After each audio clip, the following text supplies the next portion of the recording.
عدم تشدد کا عالمی دن 2 اکتوبر کو مہاتما گاندھی کی یوم پیدائش پر منایا جاتا ہے۔ یہ 15 جون 2007 کو اقوام متحدہ کی جنرل اسمبلی کی قرارداد 61/271 کے مطابق قائم کیا گیا تھا۔ یہ دن عدم تشدد کے پیغام کو پھیلانے کا موقع ہے۔ تعلیم اور عوامی بیداری کے ذریعے اور امن، رواداری، افہام و تفہیم اور عدم تشدد کی ثقافت کی خواہش کا اعادہ کرنا۔ یہ عام تعطیل نہیں ہے لیکن دنیا بھر میں مختلف طریقوں سے منایا جاتا ہے، اکثر عالمی مسائل کی طرف توجہ مبذول کروانے کے لیے۔ اس کی تاریخ اور مقصد گاندھی جینتی کی ہندوستانی قومی عوامی تعطیل سے مطابقت رکھتا ہے۔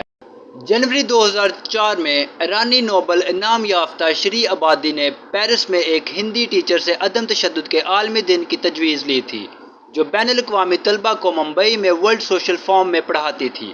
اس خیال نے آہستہ آہستہ ہندوستان کی کانگریس پارٹی کے کچھ رہنماؤں کی دلچسپی کو اپنی طرف متوجہ کیا، جب تک کہ جنوری 2007 میں نئی دلی میں ستیہ گرہ کانفرنس کی قرارداد پیش کی گئی، جس کا آغاز انڈین نیشنل کانگریس کے صدر اور یونائٹڈ پروگریسو کے چیئرپرسن نے کیا تھا۔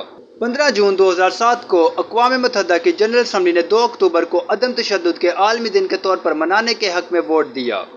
جنرل اسمبلی کی طرف سے قرارداد اقوام متحدہ کے نظام کے تمام ارکان سے کہتی ہے کہ وہ 2 اکتوبر کو مناسب طریقے سے منائیں اور عدم تشدد کے پیغام کو عام کریں، بشمول تعلیم اور عوامی بیداری کے ذریعے۔ معلومات کا قابل اعتماد ذریعہ CRC، جڑے رہیں CRC کے ساتھ۔